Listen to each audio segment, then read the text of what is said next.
Boa noite, Brasil. Boa noite a todos vocês que estão chegando agora no nosso chat, nesta sexta-feira, dia 24 de 2026, 24 de abril de 2026. Vão colocando aí no nosso chat de qual estado que vocês estão falando, porque o dossiê de hoje não é apenas um apanhado de notícias, é a anatomia de uma ditadura. Nós vamos fazer hoje o dossiê definitivo sobre o homem que manda e desmanda no Brasil, sem nunca ter recebido um único voto sequer. Gilmar Mendes, ele mesmo. O ministro que distribui habeas corpus como quem distribui panfletos está em turnê para tentar negar a farra do Banco Master. E a resposta do sistema contra quem o desafia é brutal. O STF ameaça prender o governador Romeu Zema a qualquer momento. E como Zema começou a disparar nos mercados de apostas políticas, o que o governo Lula foi lá e fez? Adivinha? Proibiu as apostas no Brasil. E a cereja do bolo? O Supremo acaba de abrir uma licitação para rastrear e vigiar suas redes sociais 24 horas por dia. Compartilhem essa live agora mesmo, porque o que eu vou mostrar aqui pode ser tirado do ar a qualquer momento. E esse é um dos motivos que eu resolvi fazer essa live ao vivo, tá bom?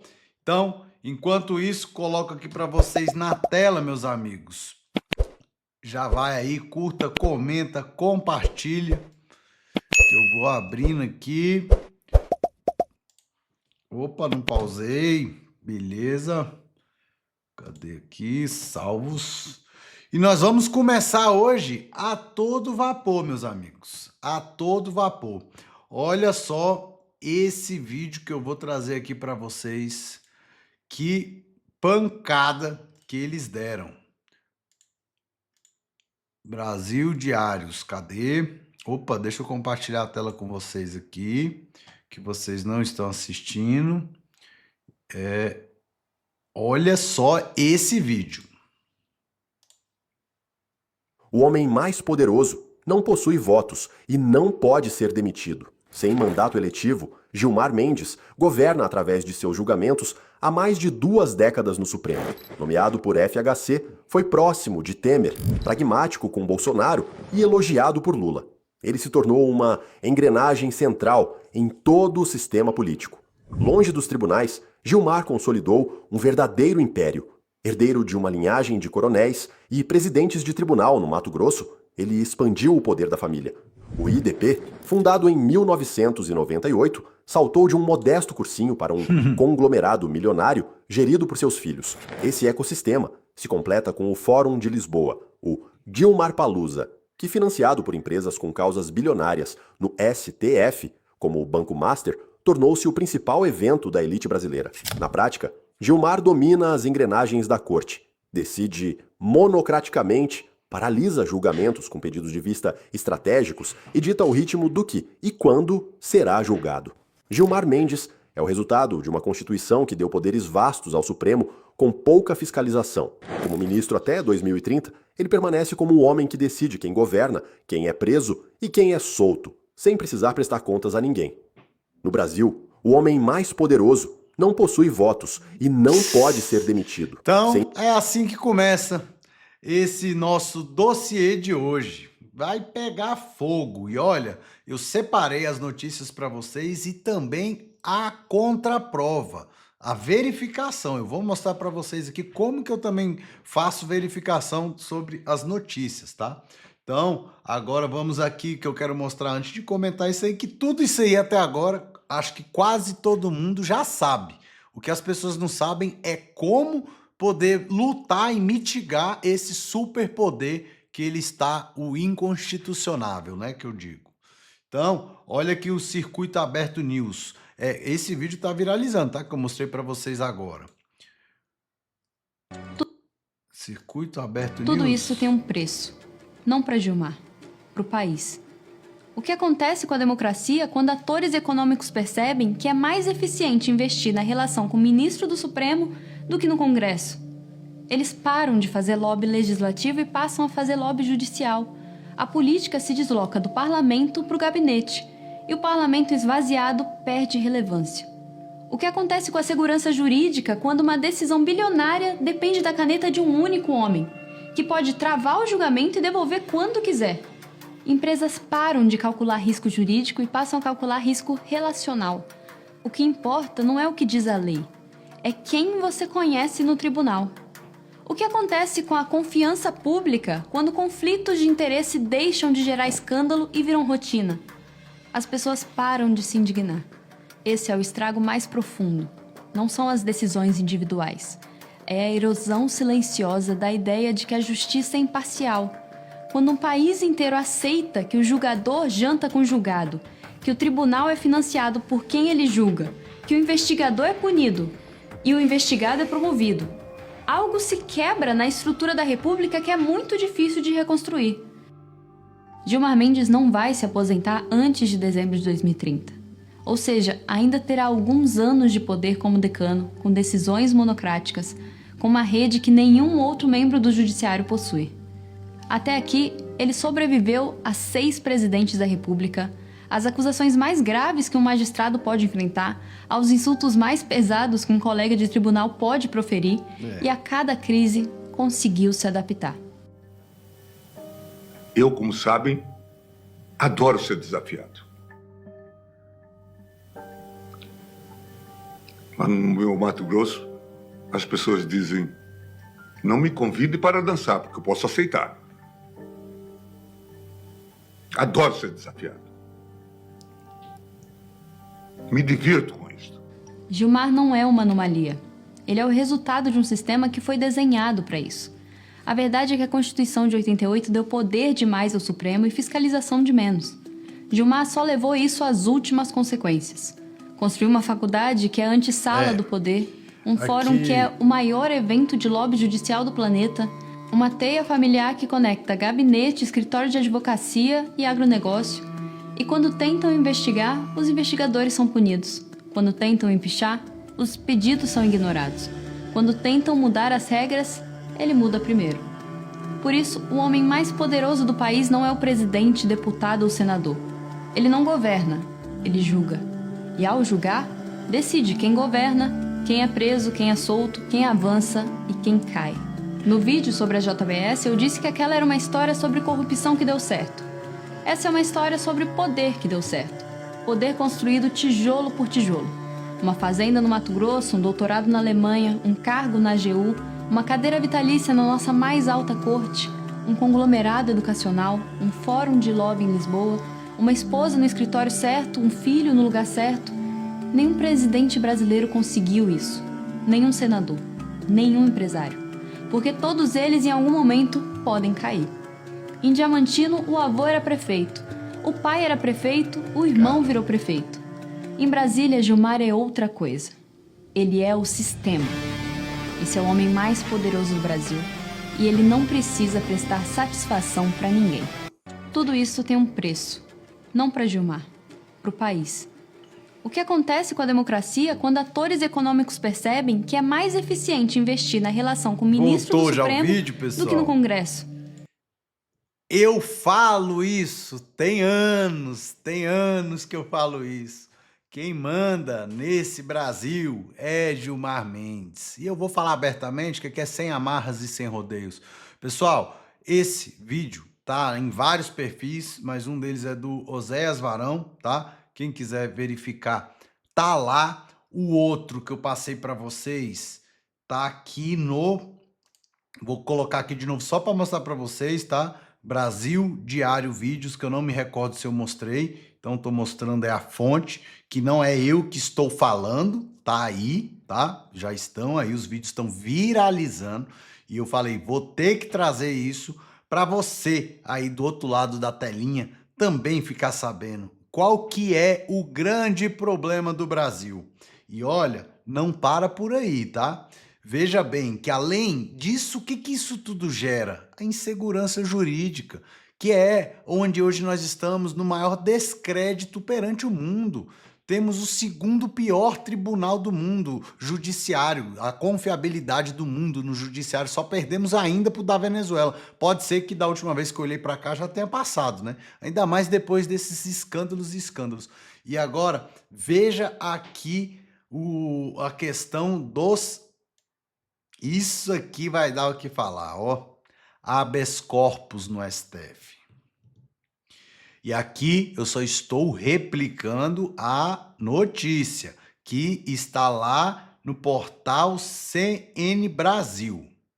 E eu vou mostrar para vocês que eu verifiquei a fonte, tá? 620 habeas corpus no STF, proteção constitucional ou interferência no combate do crime. Vocês vão ver depois o que eu vou trazer aqui, mas eu vou ler a matéria e depois eu vou mostrar para vocês. Do jeitinho que a matéria tá? Não vou nem fazer interrupções, nem meu ponto de vista quando eu estiver lendo. Então vamos lá. 620 habeas corpus concedidos por um único ministro do STF. O dado impressiona e levanta uma pergunta inevitável. Até onde vai o garantismo penal e onde começa o ativismo judicial? Desde 2009, o ministro Gilmar Mendes lidera o ranking de decisões monocráticas de habeas corpus no Supremo. Muitas delas impactaram investigações relevantes, prisões preventivas e operações sensíveis contra a corrupção e o crime organizado. A Constituição garante a liberdade individual, mas também exige equilíbrio institucional. Quando decisões individuais passam a alterar investigações estruturais, o debate deixa de ser técnico e passa a ser político e institucional. O Brasil precisa discutir: quem controla o poder de interpretar a lei no topo da justiça? O que você acha dessa atuação do STF? Comenta aqui.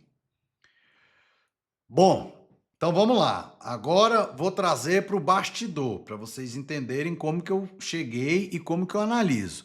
Vamos ver o perfil, né? Cliquei aqui no perfil. É um perfil de Instagram, como várias notícias que eu trago aqui para vocês, tá? É um perfil que chama aqui Portal CN Brasil, conforme eu já falei. Vou até dar um follow aqui para eu seguir nesse perfil, que é corajoso. Quem fala desse homem no Brasil, rapaz, e agora parece que o Brasil perdeu o medo. Alguns, né? Então, eu peguei essa matéria, pessoal, e aí coloquei aqui nessa inteligência artificial, que quem não conhece eu vou apresentar para vocês agora, tá? Coloquei aqui nessa inteligência artificial, que chama Perplexity. Isso eu ensino algumas dessas questões para os meus alunos, tá? Também sou professor da pós-graduação e coordenador de inteligência artificial, tá, no direito. Então, para que a gente possa aprender a usar, sim, a inteligência artificial com ética e responsabilidade. Ah, tem lá, ó, no meu Instagram, subiu a live, que tá aqui no YouTube também. Mas tem no meu Instagram e no meu YouTube tá a live que eu falo muito sobre isso e sobre política, lá com o Dr. Ezequiel. Tá lá. Segue aqui, ó, bate o seu QR Code aqui e já me segue lá no Instagram. Vamos voltar aqui. Então, o que que eu faço? Verifiquei a matéria, tirei um print da imagem, que não está aparecendo para vocês, subi aqui para verificar se a matéria anexa é verdadeira ou pode ser fake news. Eu já sabia que esses números não são falsos, mas eu fiquei com medo da questão da matéria. E olha a resposta aqui da inteligência artificial, que é uma inteligência paga, que é uma inteligência artificial configurada, que é uma inteligência artificial treinada para fazer isso aqui, por mim. Então não é uma inteligência gratuita qualquer que você pegue e consulta, não. Ela já está aqui para pensar como um advogado, um cientista político, um cara que estuda isso aqui, e já treinada. Perfeito? Vamos aqui agora, ó. A matéria parece verdadeira no lucro principal. Deixa eu dar um zoom, né? Tá pequeno para vocês? Ixi, eu não posso dar zoom, senão não vai. Mas, vamos lá, de novo. A matéria parece verdadeira no núcleo principal, mas o texto da postagem é opinativo e potencialmente sensacionalista. O número de 620 habeas corpus concedidos por Gilmar Mendes desde 2009 já apareceu em levantamento jornalístico conhecido, não sendo algo inventado por si só. Aí ela vem e me traz aqui, ó, o link da onde apareceu. Então a Gazeta do Povo já noticiou. Tem outro, Money Report, também já noticiou. Entenderam como é que é legal? O que está confirmado? O dado central do post, que Gilmar Mendes liderava o ranking de habeas corpus concedidos monocraticamente e que o total chegava a 620, foi publicado em reportagens do Estadão e repercutido por outros veículos. A própria reportagem informa que esses HCs foram concedidos individualmente sem levar ao plenário e que a maior parte envolvia tráfico de drogas. Vocês perceberam como é que ela me dá a resposta, já bem pensadinha como advogado? Então tá lá também as duas fontes que ela tirou. O que pode distorcer? A legenda mistura fato com interpretação política, ao sugerir que isso representa por si só interferência no combate ao crime ou ativismo judicial. Ó, aqui eu tô trazendo para vocês como que tem que funcionar a nossa cabeça ao ler uma matéria. Pegaram isso? Eu quero você afiado aí para debater política com qualquer pessoa que seja aí, viu? Sua neta, seu filho, sua irmã, seu amigo, sua amiga. Então pega essa aí. Essas conclusões, né, são juízo de valor, não um dado verificável como o número de HCs. Também vale notar que a postagem parece usar um recorte antigo como se fosse uma avaliação atual e definitiva do STF, o que pode induzir a leitura errada. Veredito. Ó, a inteligência artificial. Minha leitura é: não parece fake news no fato principal, mas é uma postagem com viés editorial forte e linguagem de engajamento, que pode exagerar o impacto político da estratégia da estatística. Em resumo, o número tem base jornalística, mas a interpretação do post não deve ser aceita como verdade factual sem contexto. E aí ele cita aqui de novo. E outra coisa, se quiser eu posso fazer uma checagem mais rígida da imagem inteira, analisando data, contexto, auditoria do perfil e se houve manipulação da arte. Eu não sei por que não está aparecendo aqui para mim, gente, chat, nem como é que tá, que está tudo ao vivo, está tudo certo. Hoje o negócio aqui bugou e não quer aparecer nada para mim, tá? Deixa eu ver aqui, vou mandar um olá aqui no chat para ver se aparece alguma coisa para mim. Mas vamos seguir aqui no nosso editorial, que eu tenho certeza que a gente deve estar ao vivo e deve estar pipocando aí. Então, vamos deixar pipocar, porque eu acho realmente que é capaz que eles tirem do ar essa nossa live. Vamos voltar aqui, meus amigos. Vamos voltar de matéria, vamos voltar de notícia, porque agora nós vamos voltar para o show, para o road show, né, de desespero e a perseguição a Romeu Zema. Cadê aqui no Instagram? Vamos de novo lá para as nossas matérias. Opa! Arquivadas. Vocês viram que minha vida é um livro aberto, tá? Aí para quem quiser ver minha vida, não tenho nada para esconder de ninguém. Então vamos lá. Aqui eu quero trazer para vocês agora a matéria do André Asa do Estadão, do Estadão. Olha aqui, no Estadão o que eles estão falando. Peraí. Questão Forcaro, Master, que a imprensa, ou parte da imprensa, transformou num case do STF. É um problema talvez mais profundo, que revela problemas de regulação, participação do sistema financeiro. A mim me parece que a imprensa trouxe o caso Forcaro para a Praça dos Três Poderes. Eu, se fosse buscar o endereço do caso Forcaro Master, eu veria ele na Faria Lima. A mim me parece que a imprensa trouxe o caso Forcaro para a Praça dos Três Poderes. Que a imprensa, ou parte da imprensa, transformou o caso Master num caso do STF. A imprensa inventou o contrato a 129 milhões do escritório Parse de Moraes com o Banco Master, falando sobre transformação, sobre forja, a imprensa criando algo falso. A imprensa inventou o diálogo via aplicativo de mensagens, em que Daniel Forcaro, no dia em que seria preso, sabendo que havia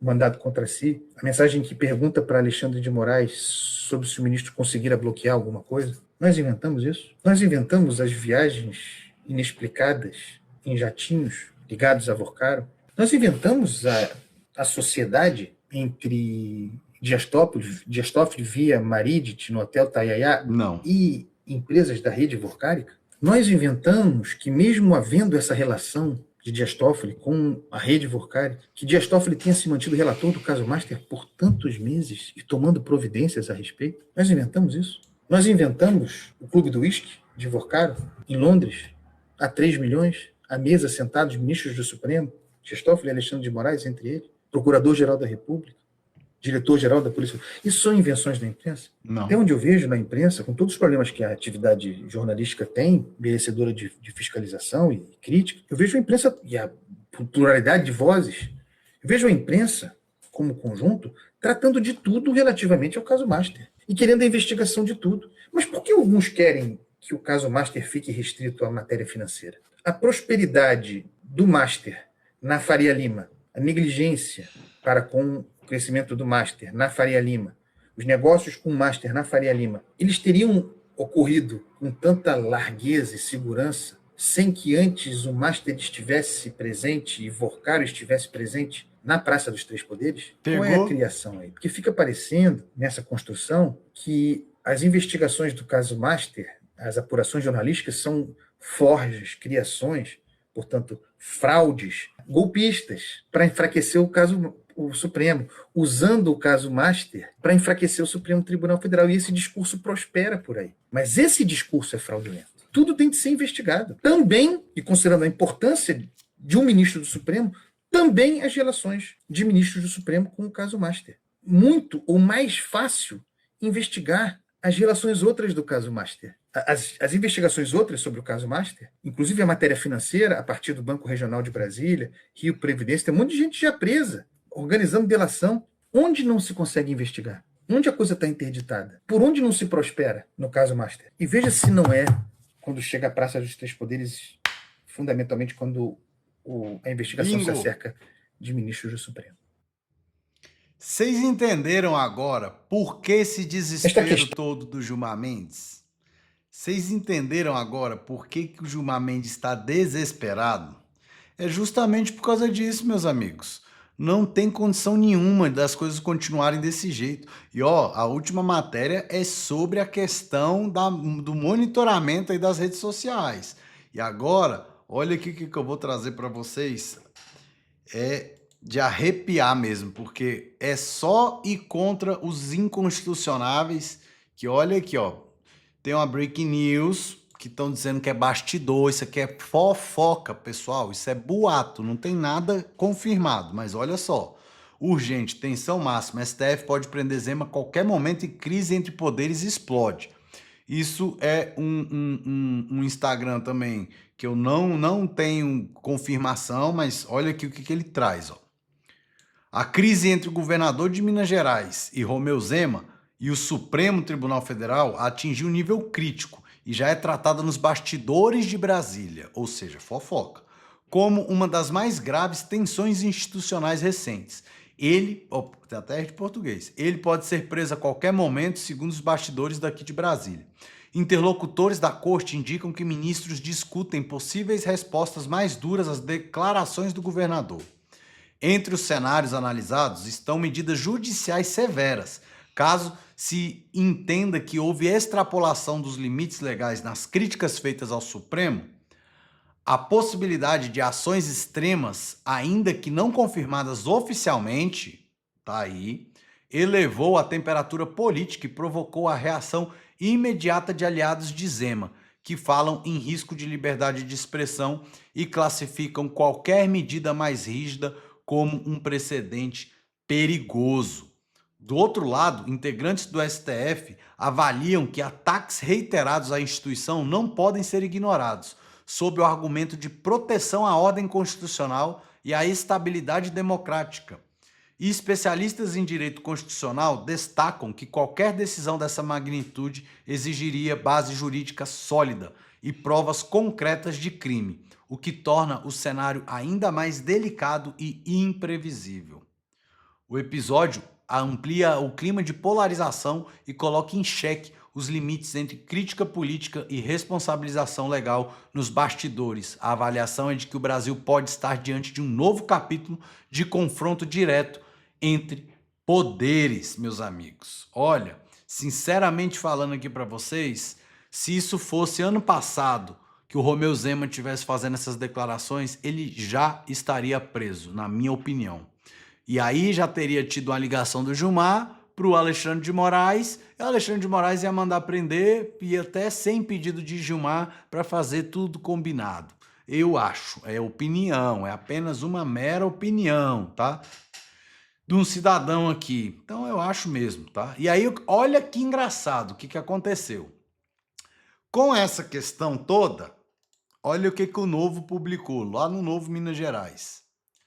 Zema, probabilidade de Zema ser reeleito. Isso aqui é num mercado de apostas que rola mundo inteiro afora, desde todo mundo. Eu separei até um videozinho aqui para mostrar para vocês também. Mas a probabilidade dele ser eleito antes, semana passada, 1%, e agora 8,8%, quase 9% na casa de apostas, tá? Aí, olha o que o governo federal veio e fez. Olha aqui o que o governo federal fez. Tá lá no boletim Bitcoin, tá, pessoal? Governo proíbe apostas esportivas e políticas em mercados de previsões como Polymarket e freia setor no país. Isso é ou não é uma ditadura? Conta pra mim. Olha o vídeo aqui do Tássio Lago. Isso aqui é um cara ligado a criptomoedas, tá? Então, eu também sigo, também tem aula disso aqui que a gente faz na nossa pós-graduação, então eu estudo muito o tema também. Olha o que ele comentou aqui. Não é um jurista, não é um cara do direito, tá? Ixi, peraí. Mais um absurdo acontece no Brasil, indo na contramão do mundo inteiro, onde Polymarket tem virado case de estudo de política, geopolítica. No Brasil, o Banco Central acabou de barrar. Você, brasileiro, não pode ter mais acesso a isso. E se você botar polymarket.com agora no seu navegador, você vai receber essa mensagem aqui. Você, brasileiro, está censurado. Muita gente encara Polymarket como uma tigrinho da Faria Lima. Não é. Isso aí é lobby das bets. Polymarket é um instrumento que você consegue investir na sua tese. Quem vai ser o presidente? Você pode se proteger. Se você é um fundo, você pode fazer operações de hedge mediante eventos políticos, econômicos. Isso é utilizado pelo mundo inteiro. E o brasileiro fica mais uma vez atrás. Isso é inacreditável. Eu vi agora, eu estou incrédulo. Uma solução básica para isso é você usar um VPN, botar que você está em outro país e você vai ter acesso a Polymarket, ok? Mas e aí? E os brasileiros? Eles não podem ter acesso? A gente vai andar na contramão do mundo mesmo? E é isso, galera. Se você quer se proteger disso que chamamos Brasil, dessa farra, eu sugiro que você comente canal, entre para o nosso canal gratuito de cripto e comece a aprender sobre autocustódia, sobre como investir em dólar e não em real, porque é inaceitável o que acontece no Brasil. Aí, beleza, tá? A gente tá usando o perfil dele, então deixa ele fazer o merchan dele, tá certo. Bom, olha agora, para finalizar, com chave de ouro, esse dossiê que não podia ter vindo num dia melhor, lá no Danúzio. Em meio à crise de imagem, STF abre licitação para monitorar redes sociais 24 horas por dia.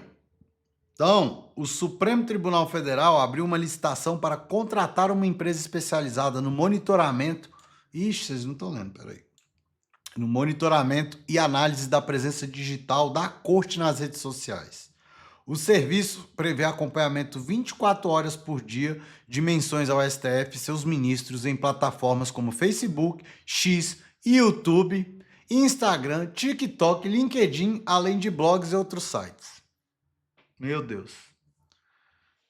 Eu acho que agora vai. Acho que agora eu vou. A empresa contratada deverá identificar temas de maior repercussão, mapear discursos e tendências, analisar sentimentos das publicações e detectar possíveis ações coordenadas envolvendo o tribunal. A licitação ocorre em meio a um momento de desgaste público no Supremo. Na última semana, o presidente da Corte, ministro Edson Fachin, afirmou que o judiciário está imerso em uma crise. Fonte, o antagonista, 24 de abril de 2026. Tem 4 horas que isso foi pro ar, meus amigos. E aí, eu vou lhe dizer, viu? A culpa É do Supremo? Não é do Supremo. A culpa são das pessoas que não entenderam que eles são a representação da instituição. Hoje eu estive lá para uma entrevista no Supremo Tribunal Federal e fiquei olhando e falei, cara, a gente precisa resgatar a história do Supremo, o próprio Supremo, se é que ainda tem chance de resgate. Nós precisamos resgatar isso, fazer uma reforma séria no judiciário. Não tem mais cabimento a gente passar por isso que nós estamos passando com esses ministros do Supremo que estão lá. Não são todos, mas é de causar uma revolta. Vamos ser sinceros, deixa todo mundo e qualquer um revoltado com isso. Não tem condições alguma da gente continuar dessa forma. E aí, meus amigos, eles ainda querem monitorar a sua internet 24 horas por dia. Eles proíbem plataformas de apostas porque o adversário está crescendo. Eles ameaçam prender um governador legitimamente eleito e que agora está fazendo duras críticas e devem ser feitas. E fazem isso tudo para proteger um sistema onde um único homem concede tantos habeas corpus e nega cinicamente as provas do maior escândalo financeiro do Brasil. E podem ter certeza, ele não foi ali indiciado no relatório do Alessandro Vieira, que depois o governo federal deu um jeito de trocar senadores, que eu acho que isso tem que ser investigado, tá? E ele não deu esse jeito à toa. Então, cliquem aí no gostei, no joinha agora mesmo, porque eles podem monitorar nossas redes sociais, mas não podem prender a consciência de uma nação inteira. Muito obrigado pela companhia de vocês, fiquem alerta, fiquem com Deus e para ficar atento mesmo, vem comigo. Tchau, pessoal. Peço desculpa aí, não sei o que houve, não consegui acompanhar. Espero que isso tenha ido ao ar ao vivo, porque eu tô com medo mesmo de cair a live. Mas se não foi pro ar, paciência. Vou resolver isso agora. Tchau, tchau.